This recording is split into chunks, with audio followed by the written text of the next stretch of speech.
Et bonjour à toutes et à tous les amis, j'espère que vous allez bien. Bienvenue dans cette toute nouvelle matinale trading. Beaucoup de choses très importantes à voir ce matin. On va faire un point évidemment technique, fondamental et macroéconomique sur les différents marchés, crypto, matières premières, indices, forex comme d'habitude. Mais aussi on va bien évidemment parler d'actualité ce matin puisqu'il y a quand même des grosses actualités autour de l'écosystème crypto qui sont très importantes et que je vais vous partager ce matin. Comme d'habitude, juste avant de commencer, je vous invite à vous abonner si ce n'est pas déjà fait, à liker, à partager, à commenter, mais surtout à nous rejoindre sur le serveur Discord. Le lien est dans la bio et dans la description. Allez, c'est parti. On va commencer tout de suite du coup avec un marché crypto relativement positif ce matin, plutôt dans le vert comme vous le voyez actuellement à l'écran, avec un Bitcoin qui se maintient toujours au-dessus des 26 000 $, mais on va voir que potentiellement cette situation ne pourrait pas forcément durer.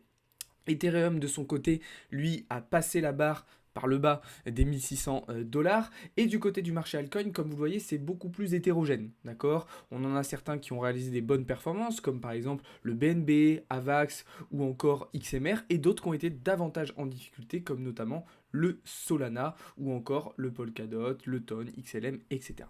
Du côté de l'indice Fear and Greed, il n'y a pas eu de changement de ce point de vue-là. On est toujours dans un niveau de confiance relativement modéré. On va tout de suite passer sur la charte pour comprendre un petit peu ce qui est en train de se passer sur Bitcoin et à quoi on peut potentiellement s'attendre pour le reste de la semaine.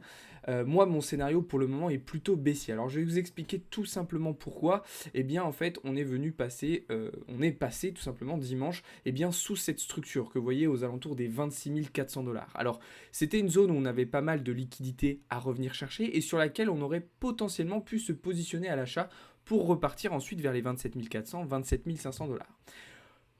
Là, ce qu'on peut constater, c'est qu'on aurait pu donc avoir potentiellement une simple déviation avec une réintégration, un pullback et une jambe haussière, une leg haussière qui se serait déclenchée.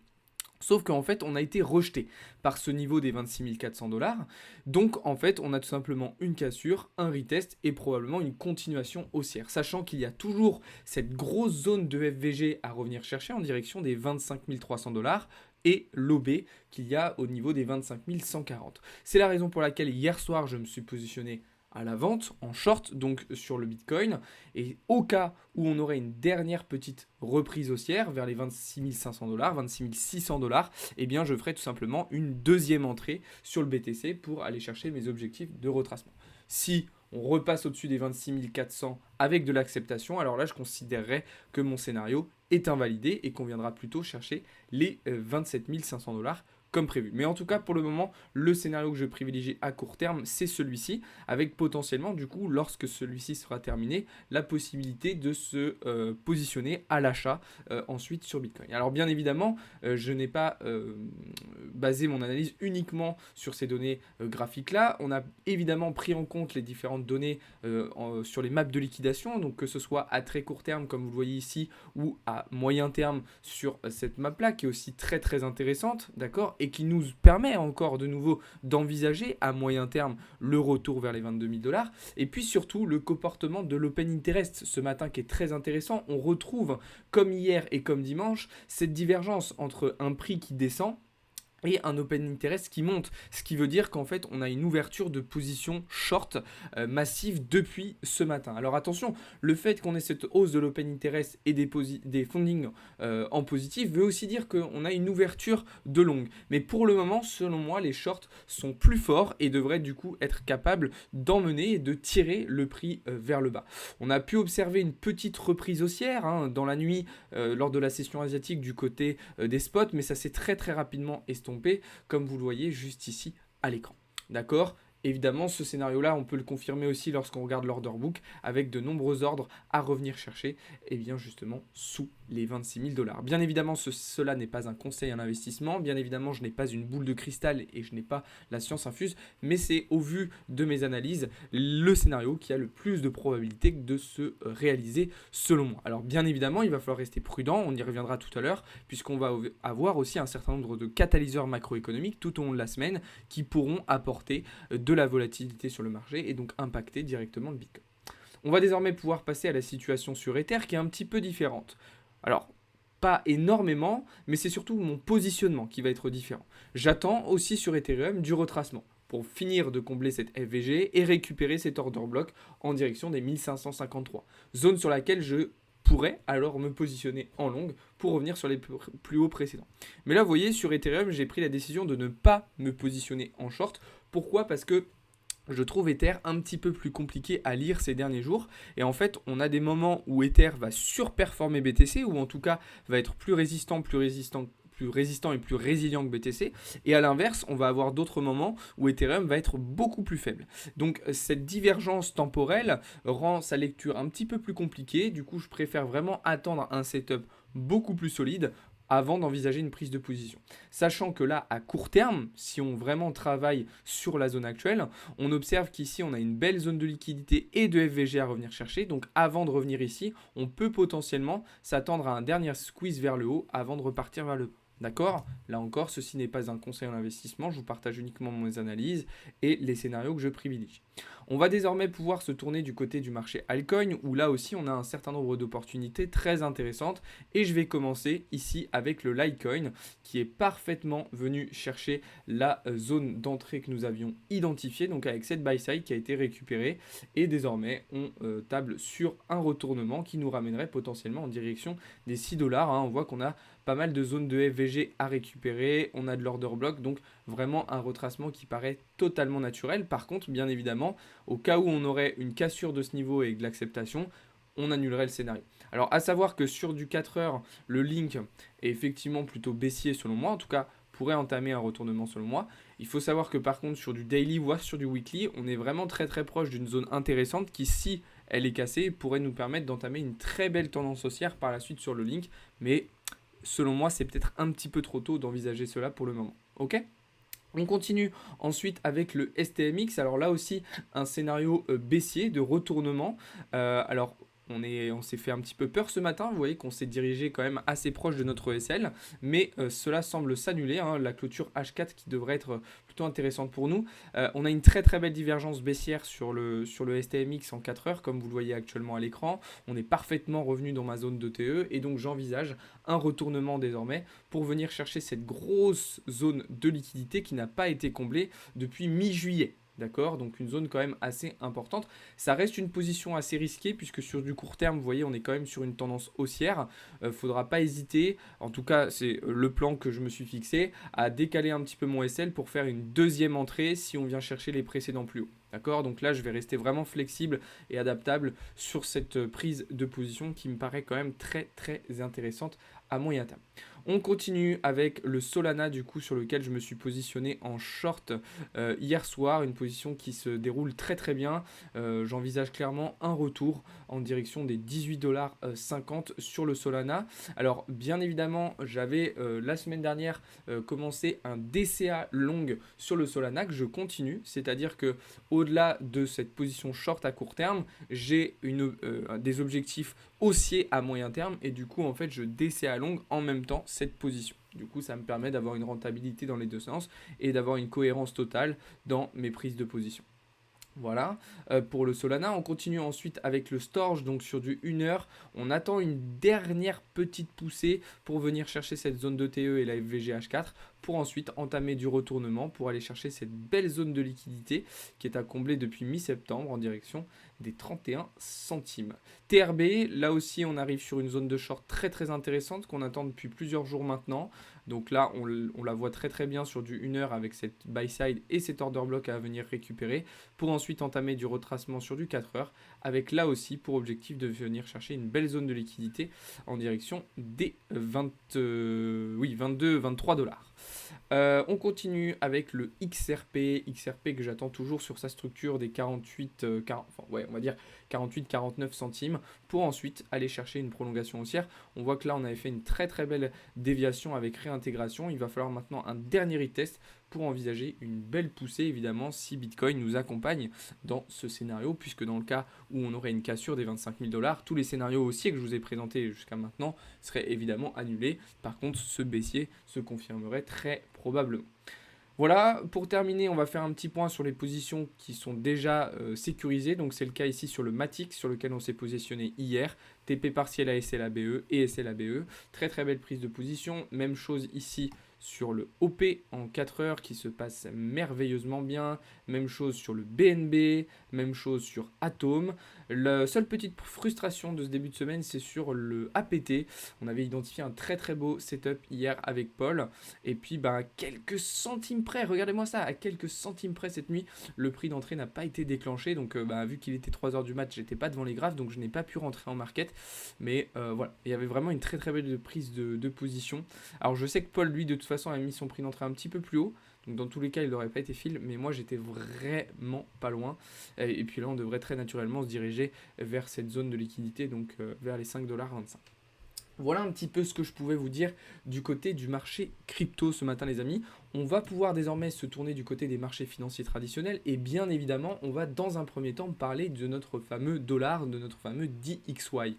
Je vous avais partagé hier matin dans le serveur Discord ce petit dessin là pour vous dire qu'on filait tout droit vers les 106 points, sachant que de toute façon les 106 points c'était la target qu'on s'était fixé, rappelez-vous, lors du retournement du DXY au mois de juillet dernier. D'accord ? Je vous avais dit qu'on partait très certainement déjà chercher ses premiers objectifs et que s'il y avait cassure, derrière, ça serait les 106 points. C'est exactement ce qui s'est passé. Donc les targets de mi-juillet qui ont été atteintes. D'accord ? Alors, on a eu une petite réaction hier sur les 106 points où potentiellement on aurait pu observer un retournement. Et puis non, il y a eu de la reprise très très rapidement. Le dollar qui pour le moment ne semble pas du tout décidé à se retourner. Alors il y a plusieurs raisons à cela. On l'a vu et on en a parlé énormément ces derniers jours. Évidemment, la situation des taux d'intérêt directeurs américains, mais aussi les estimations d'inflation et du pivot de la Fed, sans oublier le marché obligataire avec les taux ici 10 ans et 2 ans qui ne cessent de monter. Alors pour la journée d'aujourd'hui, il faudra être très très attentif, et j'ai oublié d'ailleurs d'ouvrir ma page Investing tout à l'heure, mais il faudra être très très attentif aux catalyseurs macroéconomiques du jour qui vont avoir toute leur importance. Donc aujourd'hui, on va avoir 3 résultats importants à surveiller du côté américain. À 14 heures, nous allons avoir les résultats des permis de construire, d'accord ? Donc sur le secteur immobilier. Résultat d'ailleurs qui sera directement à mettre en lien, vous allez le voir à l'instant quand je vais réussir à afficher ce que je veux. Voilà, résultat donc de 14 heures qui sera directement à mettre en lien avec le résultat de 16 heures, donc sur les ventes de logements neufs. D'ailleurs, on observe déjà dans les estimations une divergence, puisqu'on aurait du coup une augmentation des permis de construire, mais une baisse de ventes de logements neufs. Ce qui crée donc un déséquilibre en fait, puisqu'on a de plus en plus de bâtiments et de logements qui sont construits, mais de moins en moins qui sont vendus. Et donc on se retrouverait potentiellement avec une partie du parc immobilier américain inhabité. Sachant qu'en plus de ça, je vous en ai déjà parlé, mais on a des taux de défaut de crédit et de remboursement de loyer qui ne cessent d'augmenter. Et donc potentiellement un secteur avec une tension qui s'accentue de jour en jour aux États-Unis. Et vous le savez, le secteur immobilier américain peut être un élément déclencheur de crise et c'est la raison pour laquelle d'ailleurs il est tant surveillé par les investisseurs mais aussi par les institutions et notamment la Fed qui prend en compte très sérieusement les données du secteur immobilier américain dans ses prises de décision, notamment pour les taux d'intérêt directeurs. Au-delà de ça, l'autre résultat qui nous intéressera particulièrement cet après-midi, et notamment pour le dollar, c'est la confiance des consommateurs, avec des estimations qui ont d'ailleurs baissé depuis hier. On était hier à 105,9 de consensus, on est à 105,5 aujourd'hui. Donc on aurait une baisse quand même significative, pas très importante, mais significative de la confiance des consommateurs, ce qui pourrait là, du coup, entraîner une réaction baissière et un reflux en fait du dollar à court terme. Donc bien évidemment, cela va être intéressant. À savoir que, je vous en ai déjà parlé, mais c'est vraiment la deuxième partie de semaine, notamment jeudi et vendredi, qui vont être très très importants et qui vont probablement apporter beaucoup de volatilité sur le marché. En tout cas, pour le moment, je reste quand même plutôt bullish sur le dollar à moyen terme, même si je n'exclus pas à court terme un potentiel retracement sur la structure des 105,7. Bien évidemment, au vu de ça, on va rester attentif sur les différents assets, notamment sur les indices boursiers américains qui sont tous les trois, alors quand je dis tous les trois, c'est les 3 gros indices sur des supports, sur des zones techniques très très très très importantes. Alors pour le moment, celle-ci semble tenir le coup. Assez étonnamment d'ailleurs, mais bonne résilience des indices boursiers américains et notamment ici vous voyez le S&P 500. On a le cas aussi sur le Dow Jones. Alors lui le Dow Jones est d'ores et déjà passé sous cette structure, mais on peut clairement s'attendre à une réintégration. Je vous l'ai dit en plus, les analystes table sur un rebond des valeurs technologiques sur ce troisième trimestre 2023. Et puis on a aussi bien évidemment le Nasdaq, donc lui qui est un petit peu sur une zone intermédiaire en fait, et qui pourrait du coup très certainement réagir pour revenir tester ses précédents niveaux, même si personnellement je l'attends vraiment sur ces 13 750 points pour envisager une nouvelle prise de position sur le Nasdaq. En tout cas, les indices américains et européens, bien évidemment, sont à garder à l'œil. L'asset que je vais surveiller particulièrement aujourd'hui, ça va être le gold qui est revenu tester sa structure des 1908-1910 points, comme vous le voyez, donc parfaitement dans la zone d'ETE 4 heures que vous voyez juste ici. Il y a deux petites choses qui m'effraient un petit peu et qui me font hésiter, c'est le fait qu'on garde un dollar bullish et puis qu'en 4 heures, il y a une tentative de break of structure qui est en train d'être effectuée. Donc j'ai noté cette prise de position tout à l'heure, mais évidemment je ne suis pas dedans. Je l'ai noté au cas où justement on aurait invalidation du BOS et retournement du dollar avec les datas de cet après-midi. On pourrait envisager un long sur le gold. Dans le cas contraire, il faudrait envisager une cassure de cette structure et du coup aller chercher cette poche de liquidité avec ce double équal low qu'on a en direction des 1885 points. D'accord. Pour ce qui est du marché Forex, bien évidemment, on reste dans nos biais. Juste pour faire un petit point sur l'euro GBP, on a été BE du coup ce matin. On avait pris un joli petit short hier après-midi qu'on avait sécurisé avec une prise de profit partiel à la SLABE. Et du coup, position clôturée ce matin. Donc, petit gain sur l'euro GBP pour commencer la semaine. Et du côté du GBP AUD, eh bien, on est toujours en attente. Donc là, on est sur une phase de latéralisation. Deux options, soit on a une reprise haussière immédiate, soit on viendra chercher l'AFVG qu'on avait laissé au mois de juillet dernier, auquel cas on fera une deuxième entrée tout simplement pour se repositionner à l'achat sur le GBP AUD. Voilà un petit peu ce que je pouvais vous dire du côté technique et macro sur les marchés. On va désormais pouvoir passer du côté actualité parce qu'il y a des choses assez intéressantes à dire ce matin et notamment on va y revenir du côté de Bitcoin puisque MicroStrategy a annoncé ce week-end ou hier, je ne sais plus, je crois que c'était dimanche, annoncé avoir acheté de nouveau 5445 bitcoins. Donc vous savez, MicroStrategy, c'est l'entreprise de Michael Saylor qui est un maximaliste bitcoin. Aujourd'hui, l'entreprise cumule plus de 150 000 bitcoins pour une valeur totale de plus de 4,5 milliards de dollars, ce qui est quand même pas rien du tout. Alors, la news n'a eu absolument aucun impact sur le cours du bitcoin, hein, vous l'avez très très bien vu, et d'ailleurs c'est ça qui est un petit peu dommage, et c'est ça qui montre un petit peu la faiblesse du marché aujourd'hui, c'est que même de bonnes actualités comme celle-ci n'entraînent pas de réaction haussière du marché. Mais par contre, bien évidemment, à long terme, le fait qu'on ait de telles entreprises, de telles institutions qui se positionnent sur Bitcoin, c'est bien évidemment une très bonne nouvelle. Maintenant, il va falloir observer dans le temps si on a d'autres entreprises comme ça qui viennent se positionner massivement sur le BTC.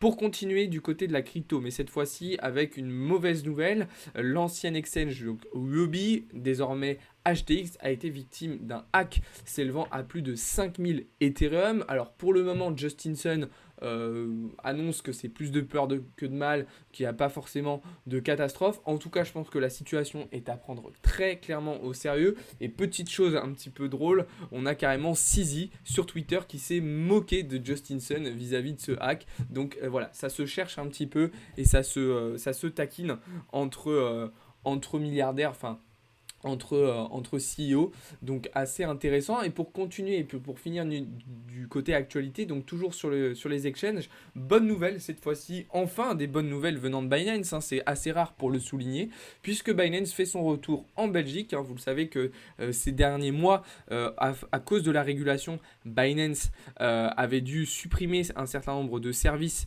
en Belgique, et ils sont désormais de retour, donc c'est une très très bonne nouvelle.